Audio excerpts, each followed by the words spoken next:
एक दिन गौतम बुद्ध अपने शिष्यों के साथ एकदम शांत बैठे हुए थे। उन्हें इस प्रकार बैठे हुए देख शिष्य चिंतित हुए कि कहीं वह अस्वस्थ तो नहीं है। एक शिष्य ने उनसे पूछा कि आज वह मौन क्यों बैठे हैं, क्या शिष्यों से कोई गलती हो गई है। इस बीच एक अन्य शिष्य ने पूछा कि क्या वह अस्वस्थ है, पर बुद्ध मौन रहे। तभी कुछ दूर खड़ा एक व्यक्ति जोर से चिल्लाया, आज मुझे सभा में बैठने की अनुमति क्यों नहीं दी गई। बुद्ध आंखें बंद करके ध्यान मग्न हो गए। वह व्यक्ति फिर से चिल्लाया, मुझे प्रवेश की अनुमति क्यों नहीं मिली।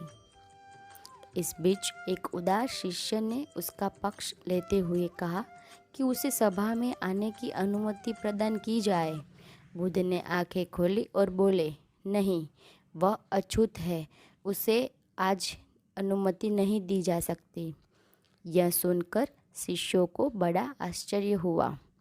बुद्ध उनके मन का भाव समझ गए और बोले, हाँ, वह अछूत है। इस पर कई शिष्य बोले, हमारे आश्रम में जात पात का कोई भेद है ही नहीं, फिर वह अछूत कैसे हो गया।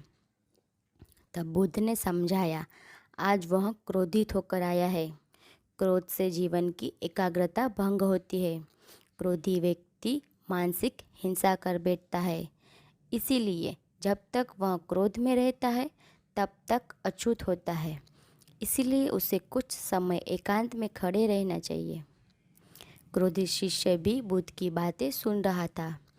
पश्चाताप की अग्नि में तपकर वह समझ चुका था कि अहिंसा की मनुष्य का महान कर्तव्य ही परम धर्म है। वह बुद्ध के चरणों में गिर पड़ा और कभी क्रोध न करने का प्रण लिया। इससे हमें यह शिक्षा मिलती है कि क्रोध के कारण व्यक्ति अनर्थ कर बैठता है और पश्चाताप उसे बाद में होता है, जिसका कोई नहीं लाभ मिलता। इसीलिए हमें क्रोध नहीं करना चाहिए।